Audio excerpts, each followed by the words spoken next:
It's just This too shit strong. works. It works. Trust.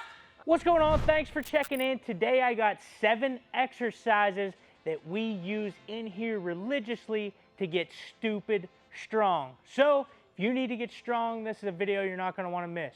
Stay tuned, check it out. All right, before we dive into these 7 exercises, I want to let you know that yes, these exercises are very important and they're going to get you stronger. But what's more important is the process in which you do them. So I'm going to show you how to structure these, throughout a program to gain that stupid strength. So what we have here, we're going to use the exercises that I'm about to show you. Okay, so pick one of the 7. On weeks 1 through 3, we're gonna do that exercise eccentrically. So week 1, we're gonna go 5 by 5 through it. Week 2, we're gonna go 5 by 4 through it. And then week 3, we're gonna go 5 by 3. Again, that first phase, that first 3-week block is slow on the way down. Then after that, we're gonna move on to an isometric phase where you're just holding it in the bottom of the position. Or again, we're gonna do the same thing though. On week 1 of that second cycle, we're gonna do 5 by 5. On week 2 of that second cycle, we're gonna do 5 by 4. And then week 3, we're gonna hit 5 by 3s again. Then after this, you're gonna be about 7 weeks in. On that 7th week, you can go ahead and add a deload week in to rest the nervous system, okay? Or if you've been ripping it for a while now, and depending on how you spread out these exercises, you may not need a deload. So after that ISO, you're gonna move on to a deload or onto a concentric phase, okay? What that is, think about your regular weightlifting, okay? You're just going down controlled and up fast. Do the same thing. We're gonna go 5 by 5, 5 by 4, 5 by 3. So the end of this 9 or 10 weeks, if you add the deload or not, you should be the strongest you've ever been. So let's get into these exercises. Exercise number 1, we're not gonna get crazy fancy with these. It's a barbell back squat. We got our lovely demonstrator, Skylar Wallace here.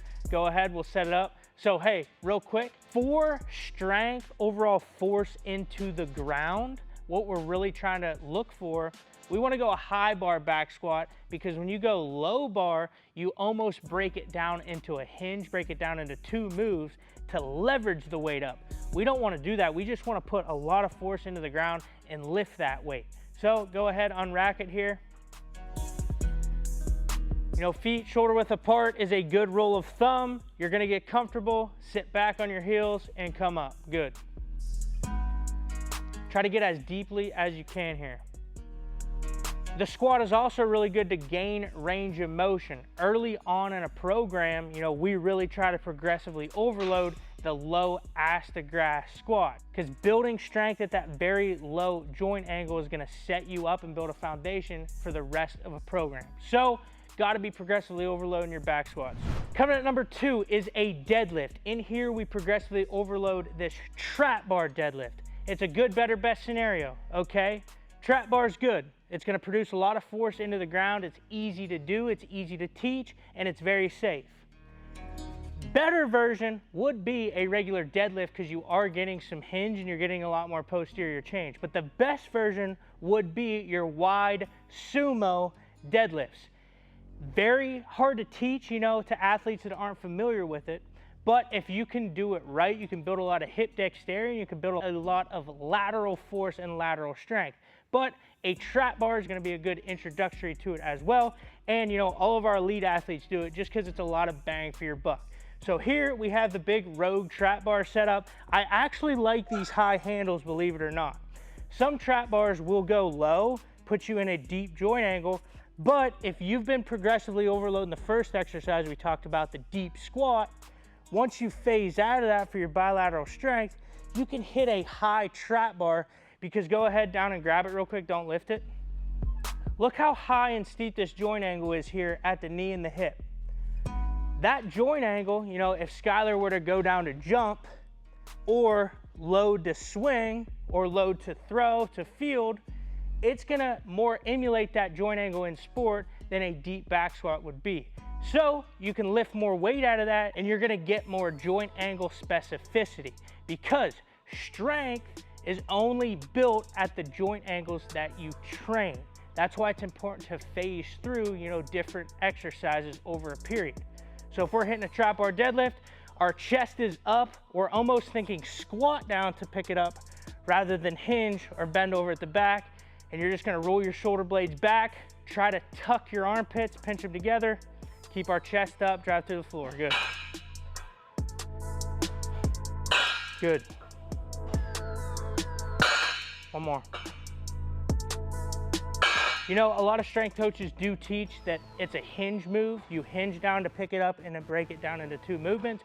But if we're trying to gain a lot of strength, like I said with the back squat, we're just trying to produce a lot of force into the ground. Easy way to do that, make it 1, pull those shoulder blades back, squat down, pick it up, and drive the force down through the ground. Try to think about pushing the floor away from the bar rather than just lifting it up.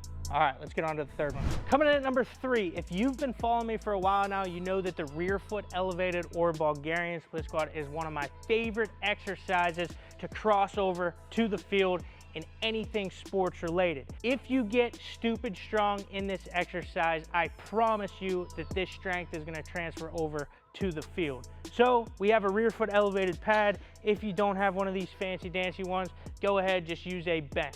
The goal of this exercise is to make it a predominantly single leg move. So go ahead, unrack this weight here.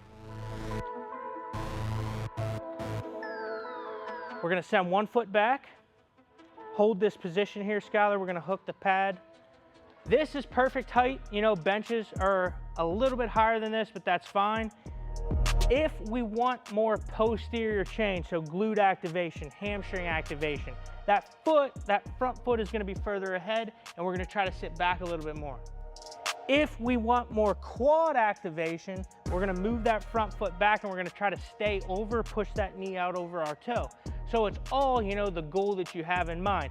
In here, never meant a good ball player with a weak posterior chain, so we try to spread that foot back when we're building strength. Go ahead, sit back nice and slow. Kiss, pop up, good. Good. Nice, go ahead, rack it. Early on in the program, we go down slow, like I spoke about at the beginning, try to go full range of motion. You know, towards the end of a program when you're peaking for season, you can get pretty creative. You know, you can go, 3/4 squat, you can go pin squat with it. You know, the possibilities are really endless here, but if you build single leg strength, I promise you, you're gonna see an instant impact to your on-field performance.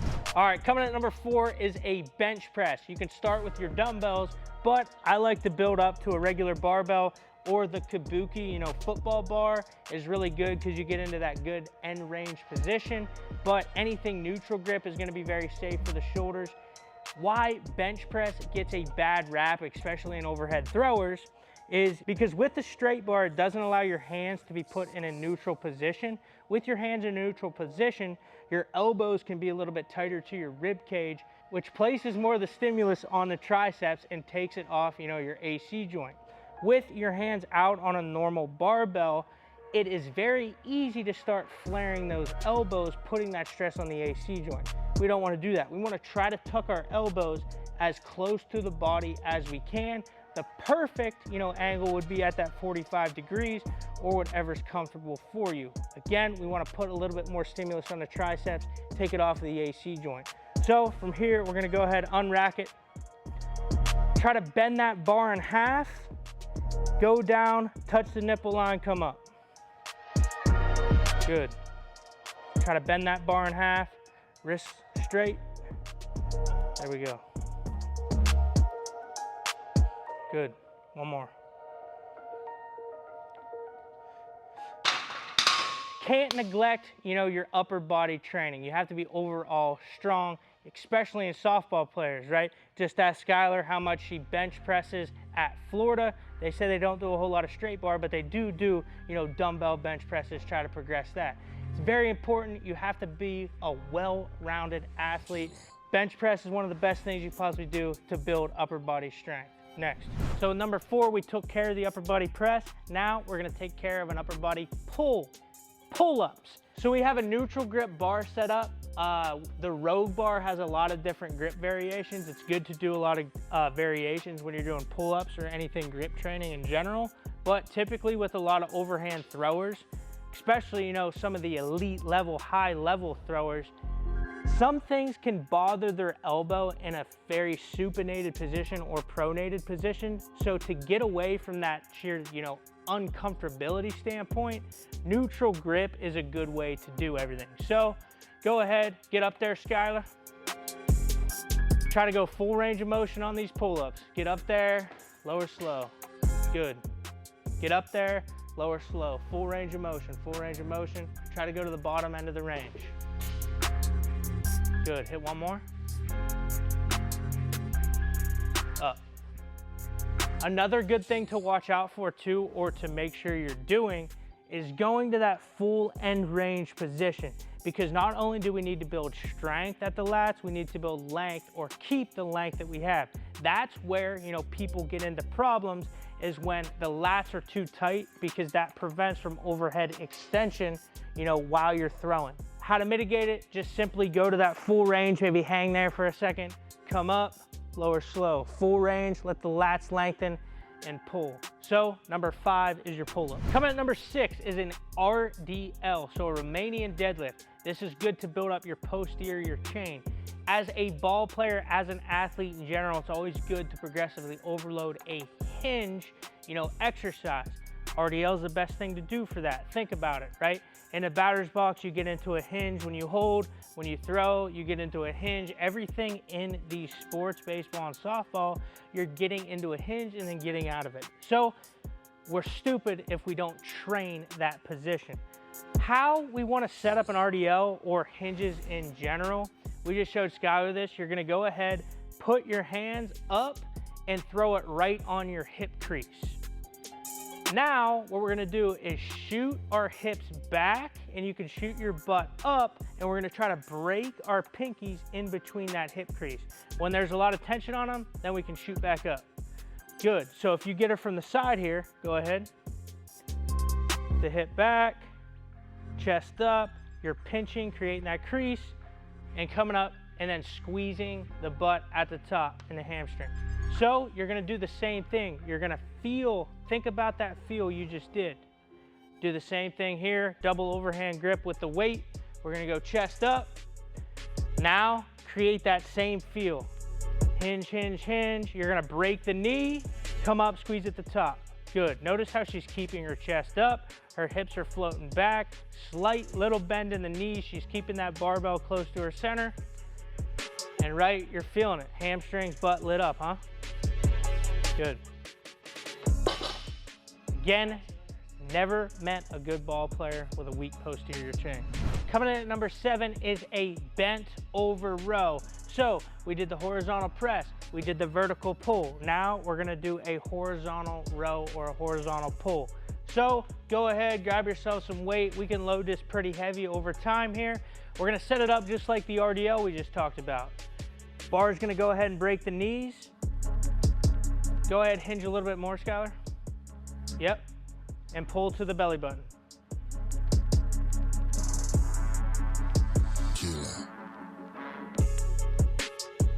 The goal is to get that low row action, the lower lats. We're trying to pull that bar back to the belly button. And this is an exercise we're gonna progressively overload just like all the other ones. So there it is. There's the 7 exercises we believe that you should be doing to get stupid strong. Listen, if you want programs, specifically what we use with our elite baseball and softball players in-house, all laid out for you, exactly like we talked about in the beginning of this video, go ahead, click the link in the description. We have 2 apps. We have the 32 Approach Softball Academy, which is softball specific. Then we have the Summers Method Plus app, which is baseball specific. Go ahead, click the link in the description. You can start both of those apps for free. And always remember, we're pumping out weekly content on this channel, so do me a favor and subscribe for me. Appreciate you. Catch you next week. Game rewards the grind. It knows how much you invested.